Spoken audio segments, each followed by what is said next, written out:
Hello, everybody. This is Alia Jamal, the love coach, and we are meeting here for another love circle. And today we are talking about effective communication.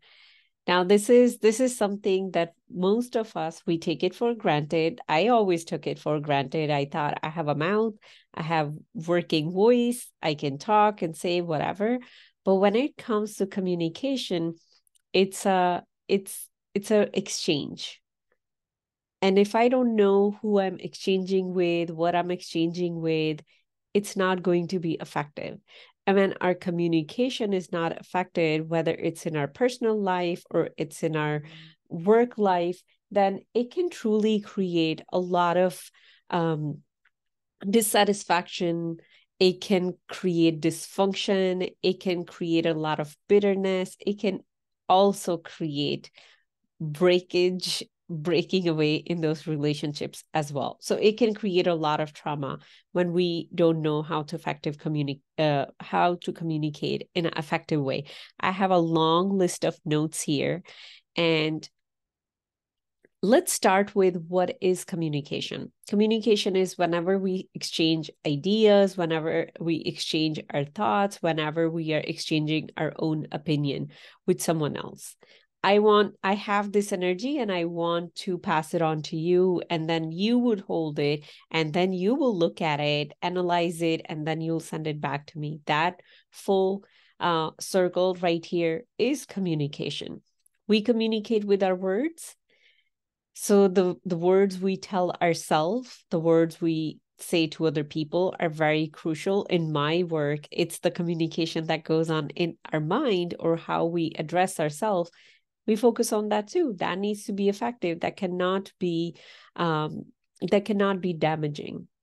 So words are important. The way we say it, the tone of our voice is so important. That is what carries the emotion. Someone can say the same thing to you in a very kind, polite way, or they can say it in a very high tone, a yelling kind of voice, and it will create a different impact on you. Another thing is the hands that we use.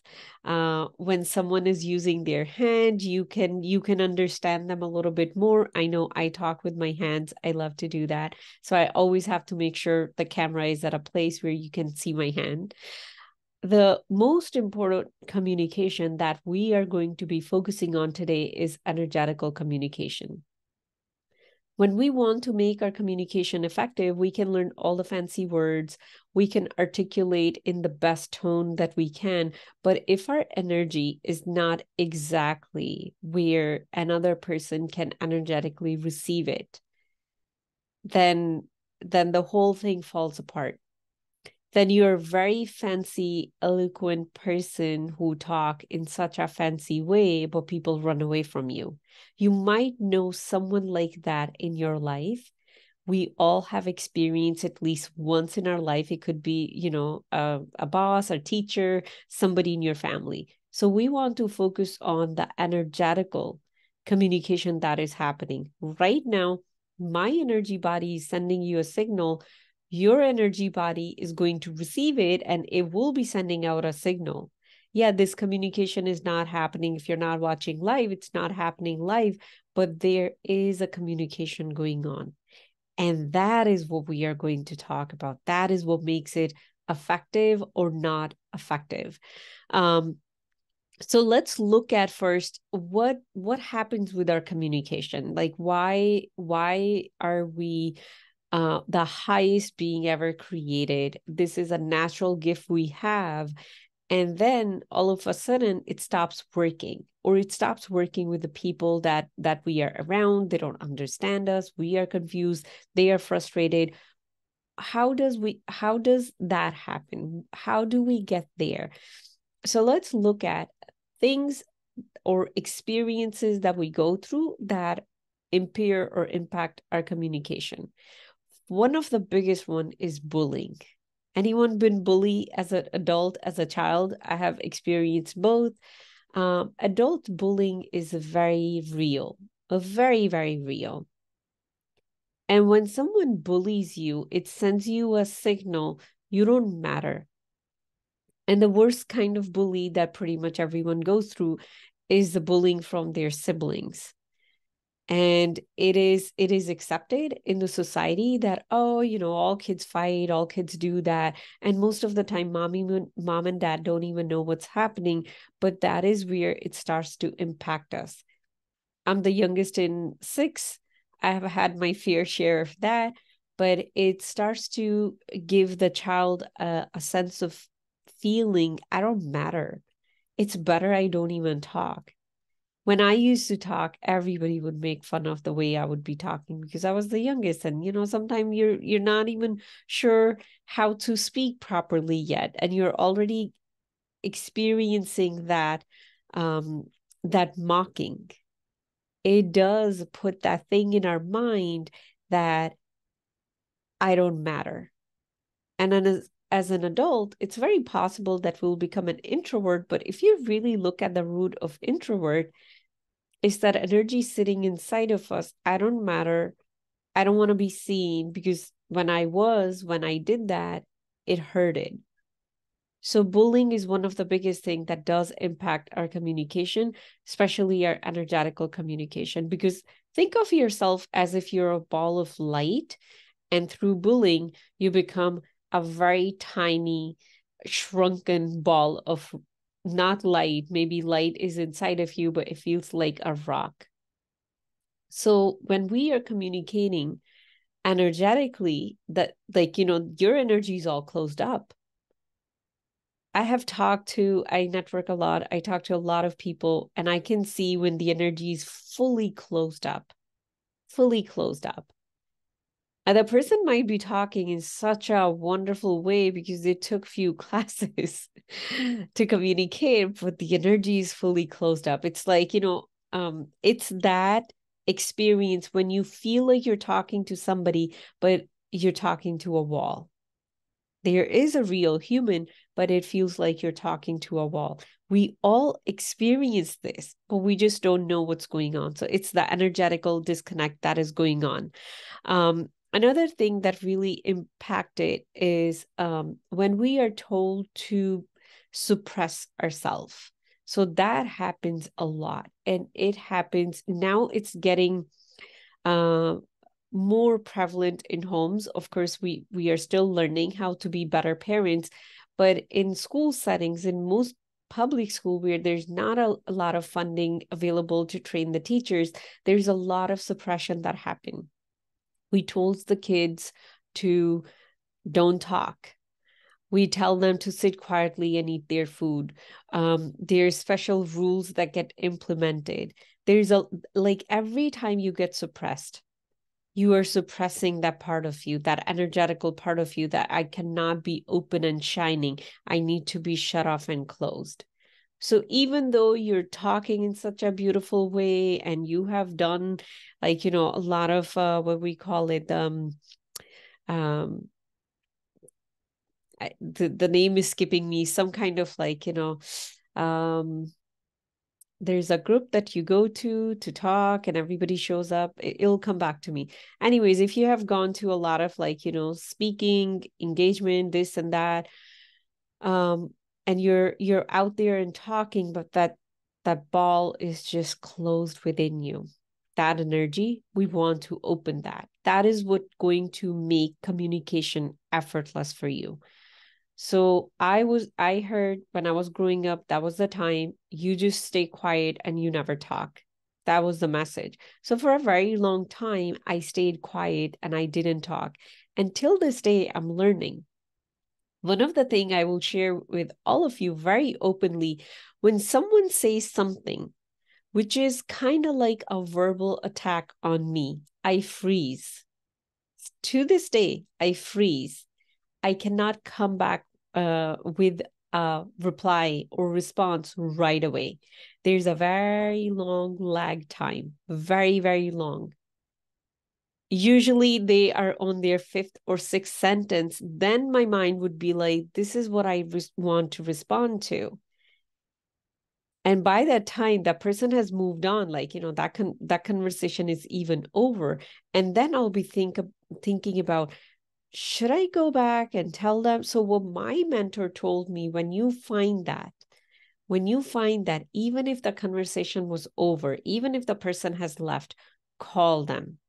You can even text message them. It's perfect if you can meet them face to face, but you are going to call them and you're going to tell them, when you said this, that, this is what I wanted to say back. I know, very awkward conversation to have, but that is what it takes to break us out of our own pattern.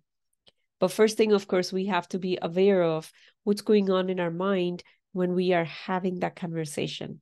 And the second is take the actions, very uncomfortable actions, to reverse it. So I would say 80% of the time, I go back, I tell the person.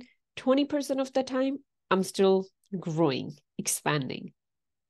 So that is why there is such a big need for all of us to understand how to communicate in an effective way, because almost all of us have gone through one of these. Either we were told to suppress ourselves or we were bullied.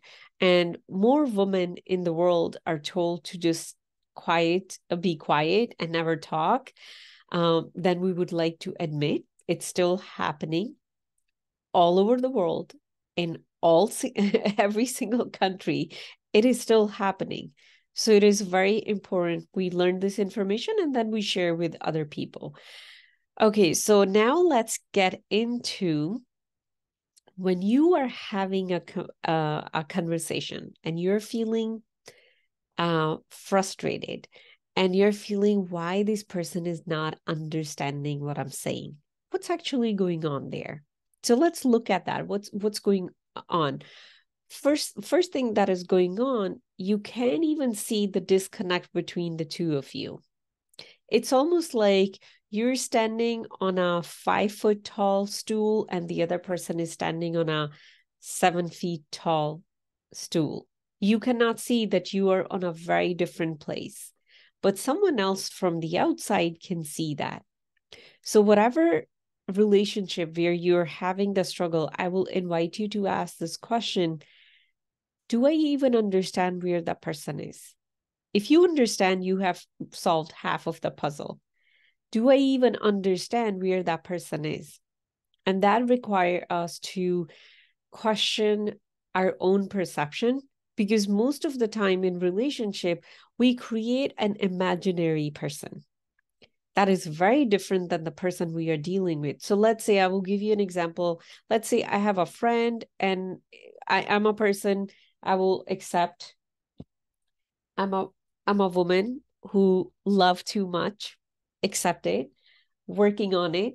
So I fall in love with someone so fast. I'm like, you're my best friend. You're wonderful, right? If that is the pattern I am still carrying, I'm going to be full in love with the person. But the other person might be somebody who doesn't just fall in love with somebody they just met at a networking event. They take their time. That's their style of being. They take time. So in my mind, I have created this amazing friend that I made. So now I'm communicating from that place, but that person does not have that image in their mind. So they are communicating from a place, hey, we just met. Okay, we'll see you on our next networking event someday, right? They are responding from that place. If I don't understand this piece about me and about that person, it's going to create a lot of bitterness on my part because I'm going to feel rejected. We are on two very different places because of what I have created in my mind. So that is the first thing. Second thing is, when we are talking, we always again talk from our own filters. We talked about the victim filters and the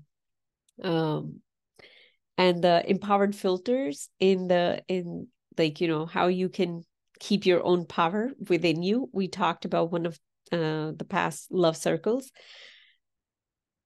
When I am talking from a place where I think, this is how the world is, this is how this person is, this is how it's supposed to be, and I'm sending it to the other person, they receive on the level that they are. They receive with their perception. They might have been hurt by a previous girlfriend. I'm keeping the girlfriend example. They might have been, stabbed by a previous girlfriend. So this person is like, I'm going to stay away from women for a while, and I'm not going to make a new girlfriend. But then I'm just reaching out with like, let's love on each other. Let's support each other. Let's grow together. But the other person is not there. They have a very different process when they receive information. So, two things to remember. We are on very different levels where we are coming from, how we see a situation. Second, we have an internal process.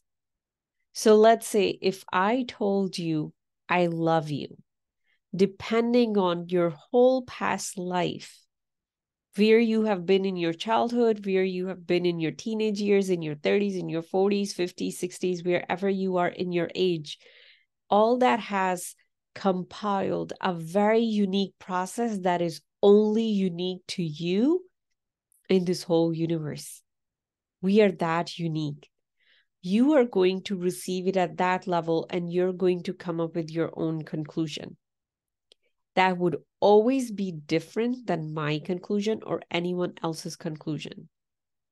It might be similar, but never 100%. So being aware of that, your internal process is always different than the other person. If you just keep these two things in mind, half of your fights would resolve. Of course, we have to keep in mind, do I want to keep this relationship or not?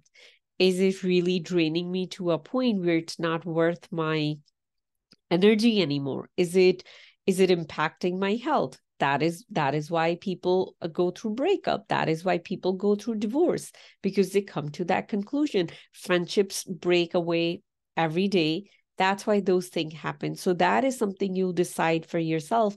But I am talking about when we are in day-to-day communication and we start to feel frustrated. It can happen with our kids. I was just on a call where we were talking about, communication with our kids and what can it do to us, especially when they're teenagers. They are changing, but we still see them as kids. They are developing their own process, but we think, no, they don't have a process. Keep these two things in mind, and a lot of frustration, you'll be able to resolve it. So now let's get into 4 things that you can do to make your communication amazing, where you can be heard, where you can resolve all kind of problems. Whatever I teach it from experience. Using exactly these techniques, I have had the most difficult, humanly possible, the most difficult conversations with presence and with love and with understanding. So don't underestimate just because this all looks very, very simple. We all can use it at some point in our life. So the first one is energy you are talking with. As I mentioned in the beginning, the energy exchange that is happening. So let's say I'm going to talk from here. If I'm talking from here, I'm going to judge you. That's the first thing I'm going to do. When you say something, I don't like it, I'm going to judge you. I might attack you back too. I'm going to get angry.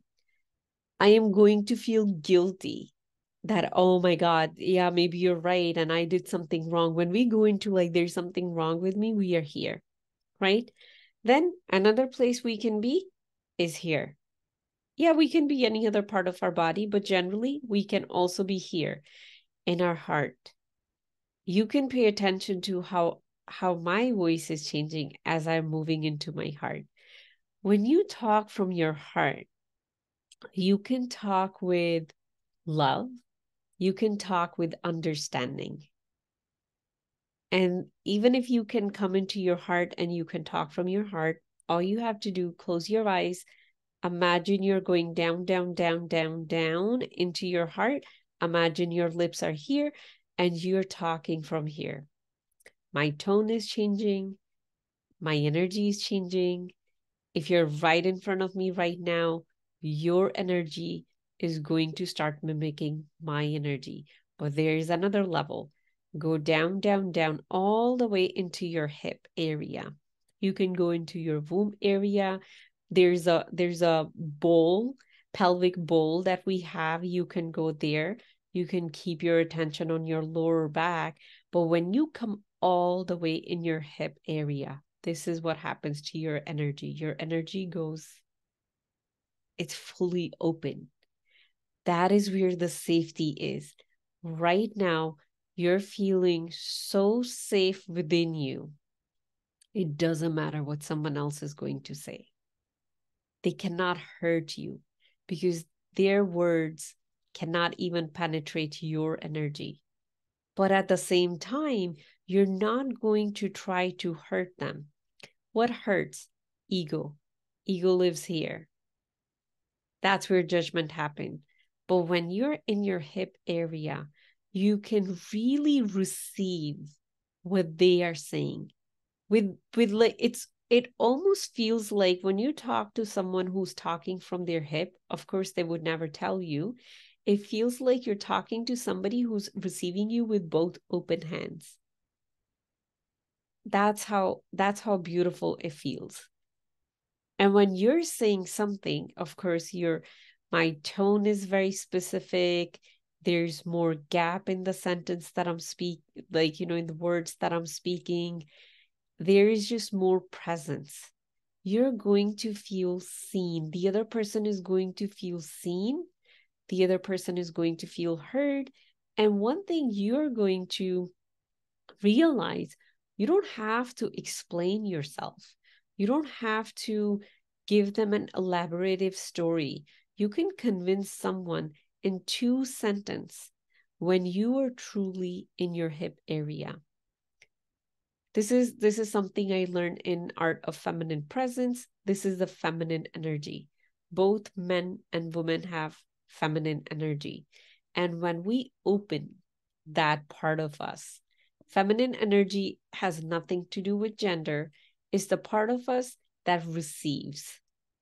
Now you're saying, hey, I receive you fully. And that person has no choice but to start mimicking your energy body. And they will say, I receive you too. I have used these techniques to calm people down without saying anything to them. Energy is the best tool you can have to inspire people. Not manipulate them, but to inspire them. So let's go to next one. That is the tone of your voice when you're talking. So let's say if this feels too much for you, I'm right back into my head now. If it feels too much for you, you can just pay attention to your tone. What is the tone that I'm using right now? How am I saying it?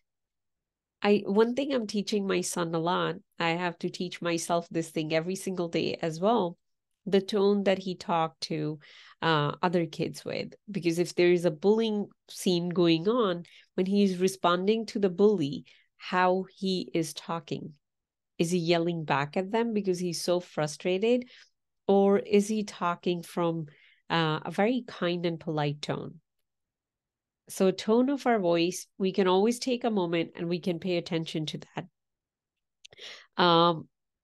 In the same part, I want to include pausing. So whenever you're having an argument, whenever you're having a frustration moment, just try this. Close your eyes, even if it's for 1 second. Close them completely.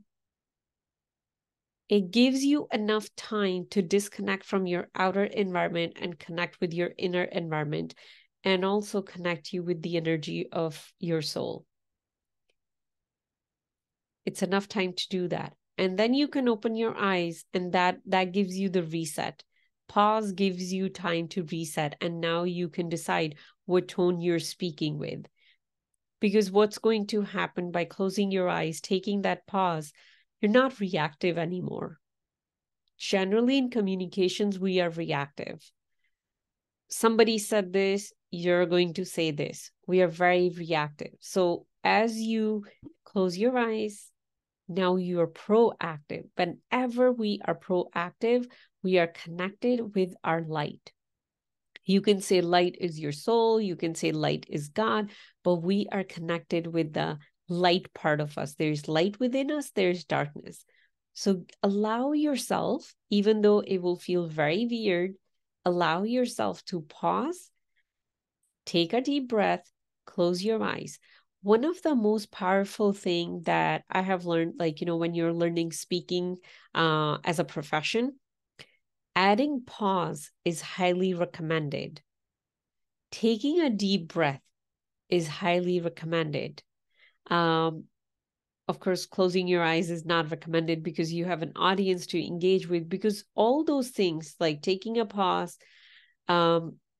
taking a deep breath, it pulls in the other person's energy. You pull the room in instead of just like, telling them this is what I think this topic is about. So it's a wonderful tool. You can use it with your kids, you can use it with your spouse, with your boss, with your employees, with a random stranger.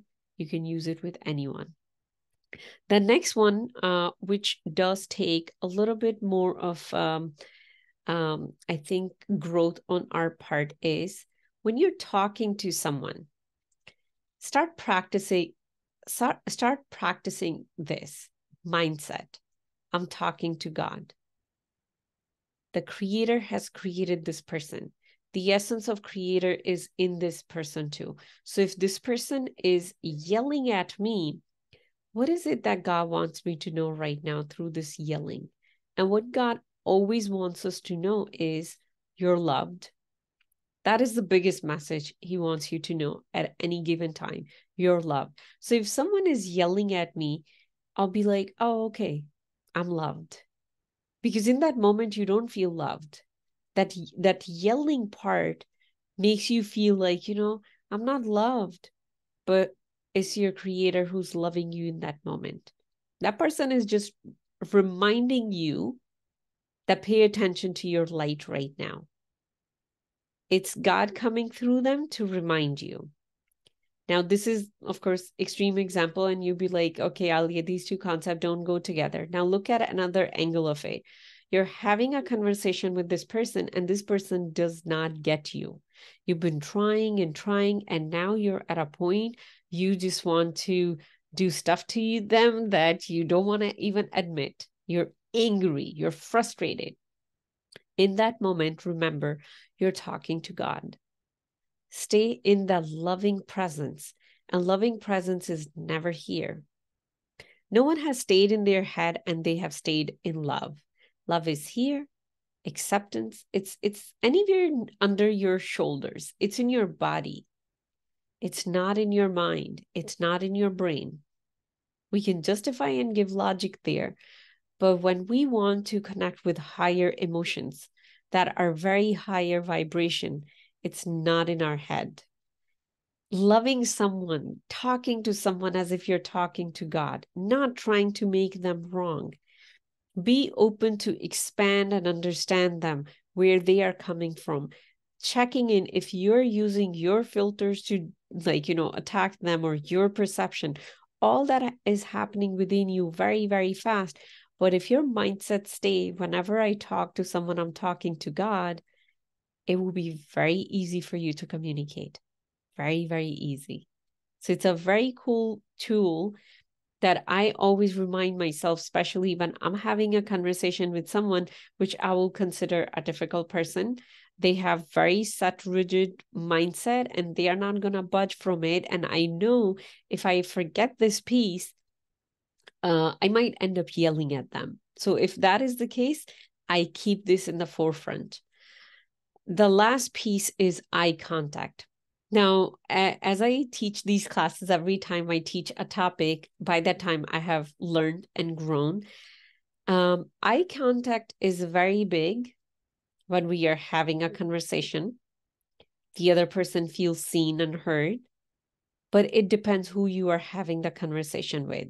If it's your family, by all means, stare in their eyes, try to make the eye contact. It gets their attention, especially with kids when they're distracted by TV. You can say, hey, look in me in my eyes, then talk to them. They would be able to receive it right away. But now when we are talking about strangers, random strangers, maybe you're talking to a whole audience, you can focus on one person here, one person there, you can do the focus. But one thing that I have learned about eye contact, every time we make an eye contact with someone, we create a very strong energy bond. Very, very strong energy bond with that person. Now, if that person is not kind or living in their light, when you will leave that meeting, you're going to feel very drained and tired. Of course, I have learned this through experience and by learning. And right now I'm unlearning to do the eye contact. I try to look on the forehead. I try to look on the ear. I try to look down. I try to look here, especially if I'm first time meeting a person and I don't know yet who they are. My senses have not picked up at who they are. But once I have picked up, one of the things that I love to pick up, if it's an open-hearted person. Once I pick, like, they're wide open, I have no problem making eye contact with them because I know that I am connecting with a being that's connected to its source. So I will be actually benefiting from this eye contact. But if I'm talking to someone and I can clearly see the person is just like, a closed ball, their light is so closed up, their energy is so closed up, and they are just putting a face just to be out there and just, because that is what us humans do. We have to get out, connect, and mingle. Then I do my best to keep the eye contact to minimum. Another thing, when I go to New York City, I started doing it recently. I put on sunglasses, even if it's not a day. Of course, I don't do that at night. I would just look down. Every eye contact you're making, you are creating such a strong energy bond. I know this is not the class to talk about it, but I'm just gonna talk about it. There are very different there are various things I teach my client how to protect their own energy. But something you can do whenever you shower, if you're a person who loves to make eye contact and you don't know how to manage your energy yet, this is something you can do. Whenever you shower, at the end of the shower, take regular salt, no fancy salt needed, regular salt, rub it all over your body and rinse it. And that is how you will be dissolving some of those connections that you make. You can always reach out to me if you go network with people or you go to a big event, you come home, you feel very drained. You can always reach out to me and I can assist you further. But I just wanted to put that here, especially now that I'm teaching eye contact and I am personally shifting from just staring in someone's eyes, especially when you just met them and you don't really know where they are in their own energy. It also depends what kind of work you do. I do a lot of energy work. So I am very aware about energy at all time. If that is not something you play with, it's okay. Go out, have fun, make eye contact.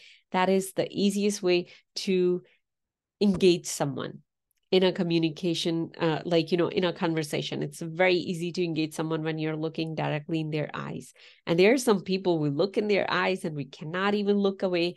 Has nothing to do with romantic gestures or anything because they're just so connected to source. They pull you in that you don't even want to look away. Watch out for that next time when you're having a conversation and become aware of who those people are. So we talked about quite a few things. I'm going to recap 4 things that you can do for effective communication. One is be aware of your own energy, where you're talking from. I highly recommend talking from your hip. Go all in, be fully open. Second is pay attention to tone of your voice. Take a pause, take a deep breath. The third one is when you're talking to a person, even if you in this world, in this physical reality, hate them, keep in mind, you're talking to God. You're talking to Creator. You're talking to highest power. That essence is within that person. That automatically will open your heart and help you connect with the unconditional love within you. The fourth one is eye contact. make all the eye contact with your loved ones and use it sparingly with the people you don't know. So that is all for today. And we'll connect next Thursday with another wonderful, wonderful love circle. I'm sending you so much love. Bye.